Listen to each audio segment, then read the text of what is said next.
Hey there, subscribe to my channel, and also press this bell icon so you never miss any new updates, cause whenever we upload new video you will get a notification on your phone. Part 1. Hear a student called Joanna telling her friend about an arts festival, which is being held in the city where they are studying. First, you have some time to look at questions 1 and 2.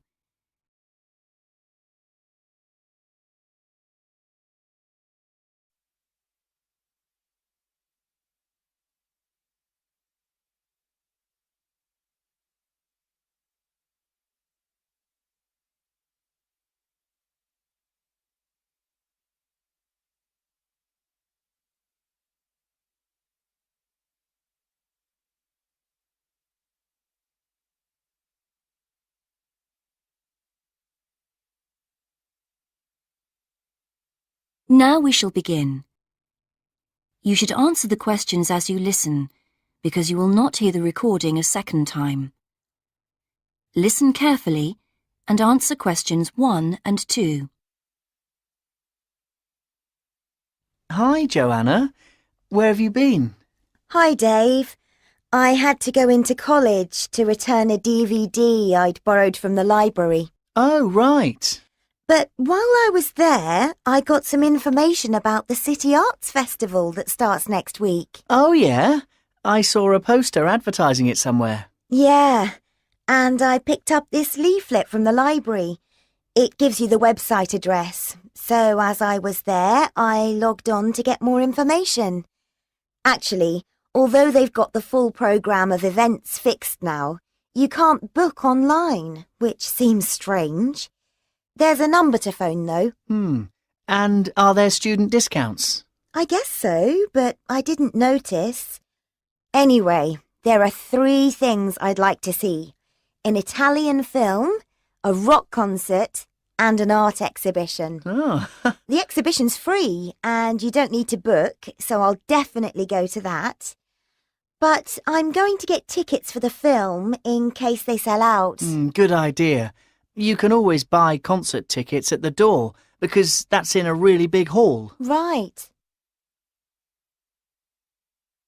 Before you listen to the rest of the conversation, you have some time to read questions 3 to 10.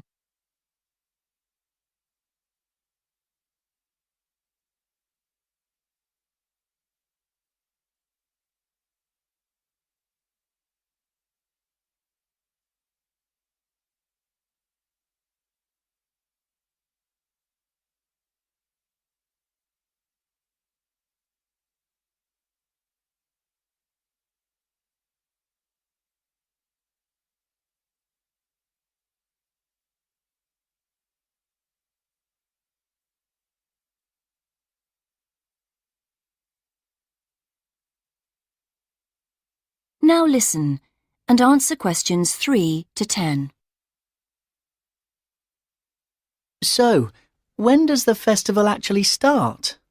Well, it's usually held the first week of October, but it's earlier this year for some reason. The opening night is September the 20th, and events go on till the end of the month. And have you got that phone number? Yeah, it's here. Look, it's 0967 990 776. OK, I'll write it down. 0967 990 776. Thanks. I thought the local council made a profit from the festival, but it says here that there's a commercial sponsor. It's a local bank. I didn't know that. Neither did I. What other events have they got on? As well as the art exhibitions and stuff that's open every day, there are special events each day. Like on Monday, there's a musical in the City Hall. That's only £3.65 for students. I think I'll give that a miss. I've got football training on Mondays, but I'm free on Wednesday.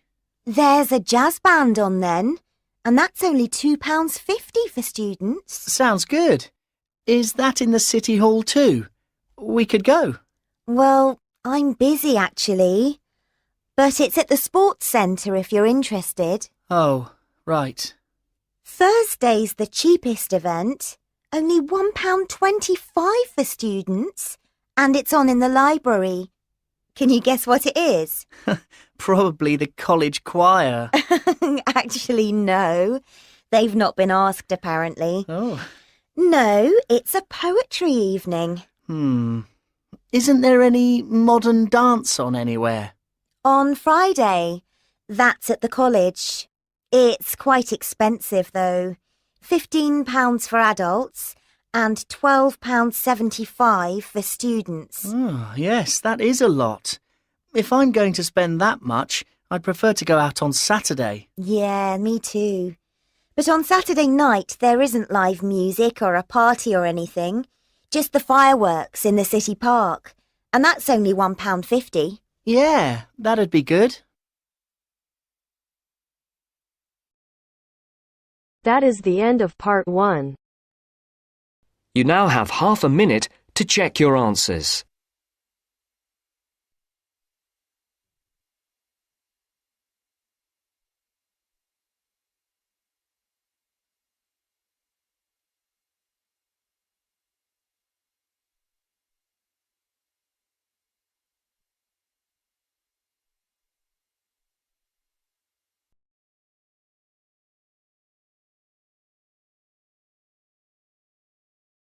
Now turns to part 2.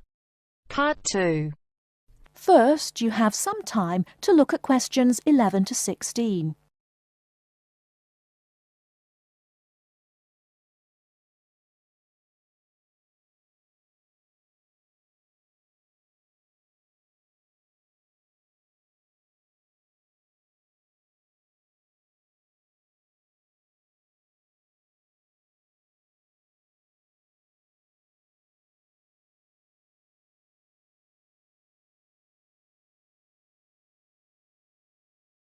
Now, listen carefully and answer questions 11 to 16. Hi, Joanna. What's the matter? You look a bit depressed. Hi, Kamal.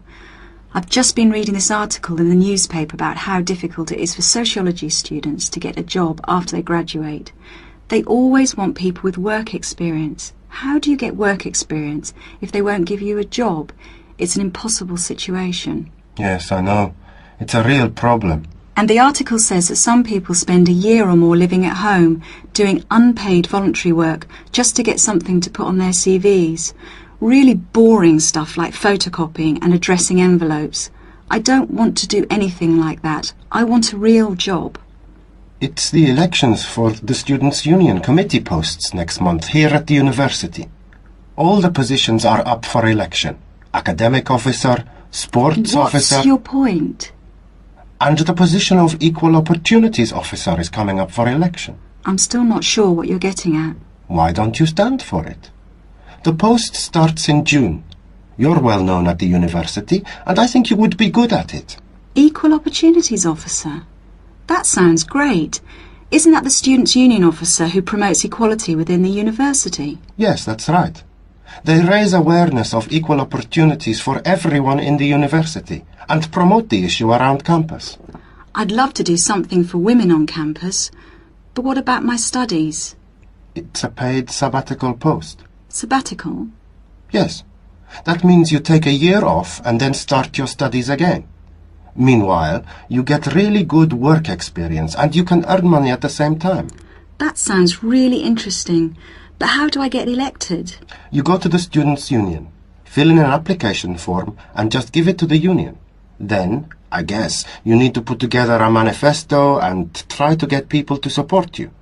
I'll help you with your campaign, and I'll help you with publicity materials like posters for the notice boards and leaflets to hand out to everyone. It sounds really exciting. What exactly does the Equal Opportunities Officer do? I'm not really sure. Let's have a look at the Students' Union website. There it is. The Equal Opportunities Officer is responsible for anything which concerns women and equal rights, and is responsible to the Students' Union Executive Committee for making sure that any racism or sexism is dealt with. Students' union officers have to be available for students to talk about any problems they have and try to help them. I would love that part of the job, giving help and advice to students. The whole reason I want to work in social services is to help people. That would be very good experience. It's a big responsibility too. It also says that you're in charge of a budget and you would be responsible for managing a team of people. It's good experience for a management position in the future. Now I'm getting really excited. What about the day-to-day responsibilities? It says here that the Equal Opportunities Officer acts on any health and safety issues. The Equal Opportunities Officer represents all the students on university committees like the Safety Committee and the Equal Opportunities Committee. Lots of meetings then. I don't think I would enjoy all those meetings quite so much. My first aid certificate might be useful for safety issues. Very useful. And you would supervise the running of the creche, make sure that students with young children have access to childcare, that sort of thing.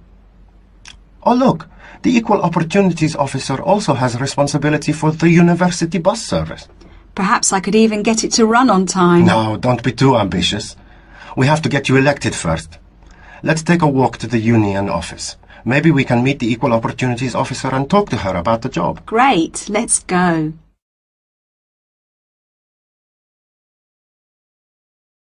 Before you hear the rest of the talk, you have some time to look at questions 17 to 20.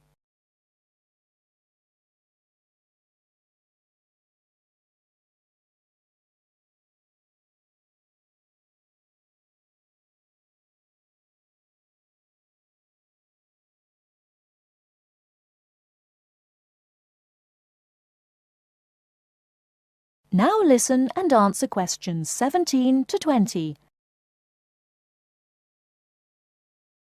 That's about all I want to say about the course and coursework. As you heard, it's very intensive and there's a lot of work to do. So, how to deal with all the work? It's really important to make sure you have good study skills. It makes the difference between failing, just passing, or doing well on any course. There are workshops given by student service counsellors on study skills. But I just want to put you in the picture with a quick overview of useful study skills. There are 5 points I want to make here. The main thing is to get organised. The first thing you need to do, as soon as you get your timetable and reading list, is to draw up a plan of study. Time management is what all students are bad at. Unfortunately, it's what they need to be very good at. Make up a timetable and put in all the things like lab work, lectures, seminars and tutorials that you will attend. Make a note of exactly what work you will do for each of your courses. Where do we get that from? Your lecturer will tell you exactly how you will be assessed at the end of the course. Make sure that you add in time for reading, preparing seminars and so on. Put deadlines into your study plan and put these deadlines into your computer to remind you when they are. With deadlines you need to be realistic and know yourself. Are you the kind of person who leaves things to the last minute? If you are, make sure you remind yourself about deadlines well in advance. Don't leave things to the last minute. That sounds like me. Aim to have a balanced life of academic work, a paid job if you need one, and social activities. As a rough guide, you should be doing 40 hours of academic work per week, and 5 to 15 hours for a part-time job, no more. The second point is don't be late or miss lectures. Remember, the person giving the lecture is probably the same person who sets your exams. In lectures, you hear information from the person who will be testing you on it. You will take much longer to gather it from other sources. Classes offer an opportunity to ask questions about difficult material, and you won't miss extra information. Thirdly, make sure that you regularly reread your notes from lectures, books and handouts. This will help you remember what you have done. Finally, 2 more important points.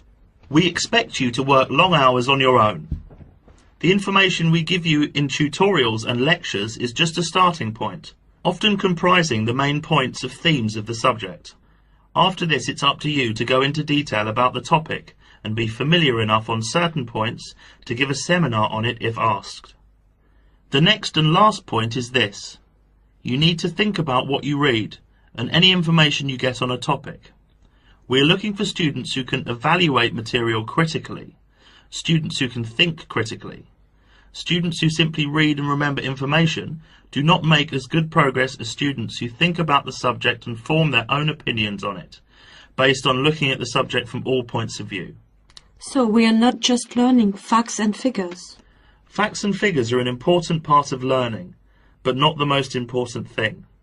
It's what you do with them that is critical.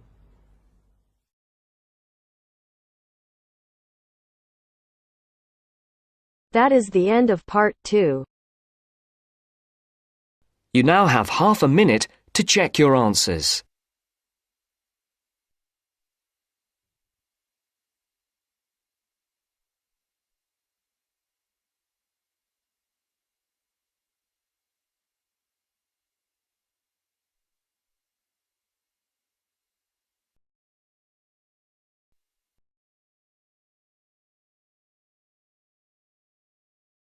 Now turns to part 3.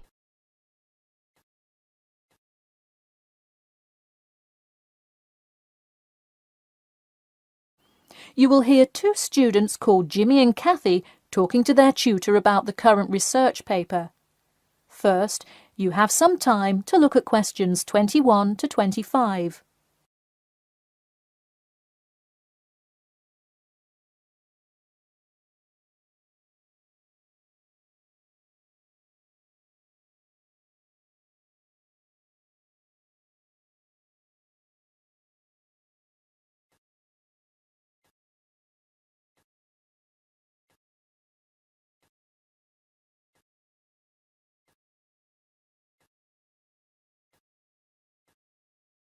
Now, listen carefully and answer questions 21 to 25. Before we start, Jimmy and Kathy, thanks for coming in today to talk about your current research paper. Well, I will also give you some suggestions for your future presentation later. That's great. Okay, I've read the introductory chapter, and so far I like where you're going with your research, you two. Thanks. What did you think of the procedure section?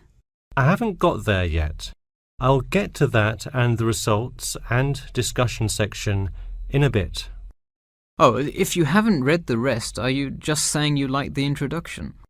No, the layout is really well done. You have each section clearly marked and have the header and footer perfectly formatted. And your title page is right on the money. A lot of students have trouble with that one. To be honest, we did refer a lot to the example we received in class. That's good to do for spacing and layout, as long as you're not also copying the information. The background information is a little sparse though. You may want to add to it. You think so? I was more worried about whether I had enough data. You definitely need more background information. I would think about finding some more online articles or doing more research in the campus library. That's a good idea. We can go tomorrow. I find it too tough finding the subject matter in the online journal database. I also like being able to flip through the physical journal as opposed to trying to scroll down on a computer. Me too. Oh, I almost forgot. I've included all of my citations in the abstract, but could you help me with the bibliography? I should be using a bibliography, right? Not an appendix. Sure, I can help with that. Yes, for this type of scientific research paper, list all sources that you cite in the body of your paper in a bibliography. Go to the website I gave you last time to see the exact way to list each source. Okay, thanks. I'll do that. We still have a lot of things to fix up. Yeah, but there's a lot of good stuff here to work with. So enough about the paper. How is the presentation going? Well, it's all right. I'm going to go try out the new presentation software while Jimmy's working on the bibliography. Yeah, we are hoping to make an animation of an actual pump, but still have a lot to learn about how to do that. Before you hear the rest of the talk, you have some time to look at questions 26 to 30.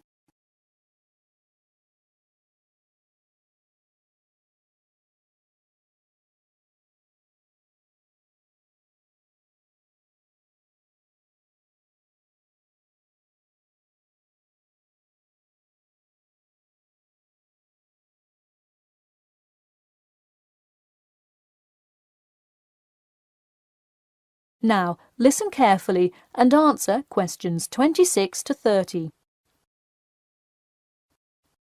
Who would have thought before we started this project that we would be able to recreate the motion of a pump? This stuff is just so interesting. So glad to hear it. Yeah, I am glad I took engineering this semester. I would definitely like to keep up with it.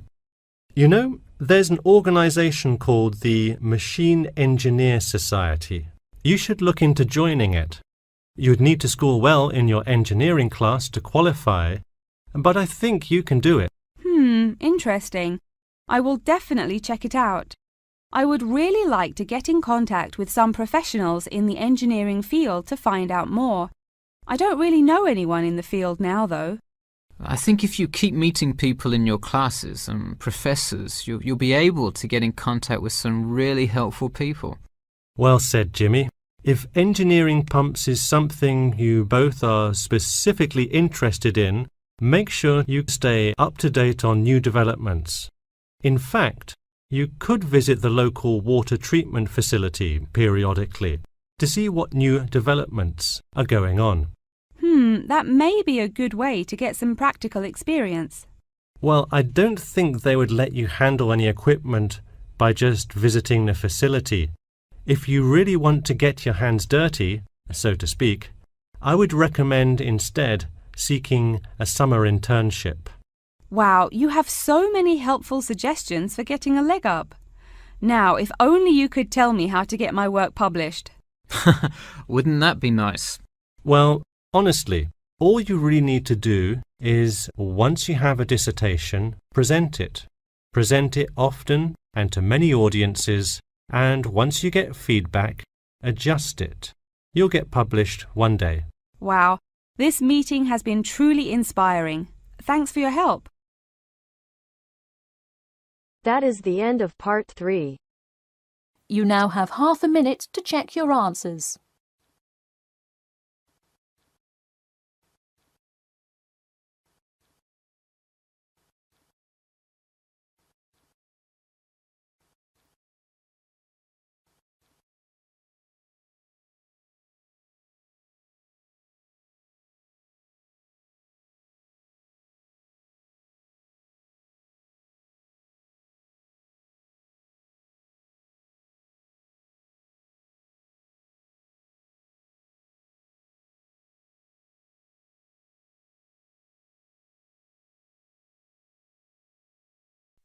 Now turns to part 4. Part 4. Listen to the following talk between two friends and answer the questions with no more than 3 words. First, you have some time to look at questions 31 to 40.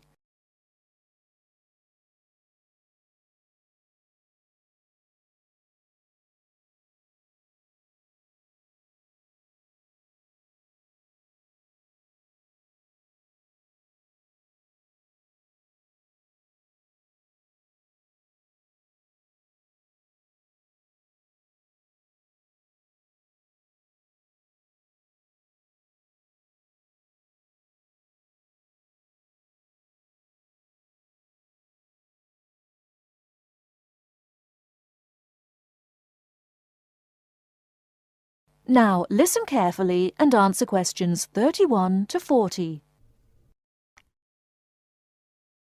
Do you know what, Tom? It won't be long before we'll all be travelling to space in a cable car. A cable car? What do you mean? A sort of skylift? Well, yes, I suppose so. You must be joking. Where on earth did you get that idea from? Oh, I've just been reading it in a book called Apes to Astronauts by Adrian Berry. He's the science correspondent of the Daily Telegraph, so he should know what he's talking about. He says, wait a minute, I've got it here, page 28. A cable car to the heavens. Oh, honestly, Jane, you surely don't believe all that stuff you read in those sci-fi books? It's not science fiction, it's a fact. Hang on, I'll read you what he says. The space writer Arthur C. Clarke, to whose inspiration we owe the communications satellite, recently outlined a proposal for a new means of space travel, which, he admitted, is so outrageous that many of you may consider it not even science fiction, but pure fantasy. Shall I go on? No, just tell me how he thinks it could be done. Well, it sounds quite simple, really. One end of a cable, 23,000 miles long. How long? 23,000 miles. Do listen. One end of a cable, 23,000 miles long, would be attached to a point on the Earth's equator, and the other to a satellite in geostationary orbit. So? The cable would be absolutely tight between the 2 points, and the elevator would travel up and down, carrying people and freight. According to Arthur Clarke, it's the only way to travel in space without using rocket engines, which would make it much more economical. I wonder if it would be more comfortable. It sounds pretty uncomfortable to me, and heaven knows what speed it'd be travelling at. What would happen if the cable broke? Oh, he explains all that. Apparently, the most likely place for it to break would be at or near the ground, and if that happened, it wouldn't fall down, it would fall upwards. Upwards? Yes, I suppose it would. Yes, sounds funny, doesn't it? Something falling upwards. Anyway, it wouldn't matter too much either if the cable broke away from the high end. It'd remain rigid until it could be reattached to the satellite. I don't quite see why. Well, it would be the pull of gravity from above.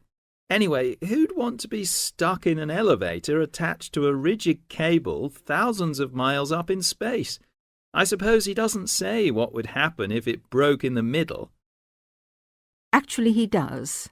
He says it would be dangerous if the break occurred at any altitude up to 15,000 miles, because the bit attached to the Earth would... what does he say? Oh, yes. Collapse and wrap itself around the equator like a whiplash. Whiplash? You know, the long bit of cord or leather on a whip. Anyway, even that would only be really catastrophic if the cable was made of steel or some other metal. Metals are much too heavy. The cable would have to be made of some material capable of suspension without snapping. But I thought you said the cable would be 23,000 miles long. I did, but the 3,000-mile breaking length is because of gravity. Well, all I can say is you'll never catch me going to space in a cable car. I'd rather keep my feet on the ground, thank you very much. That is the end of part 4. You now have half a minute to check your answers.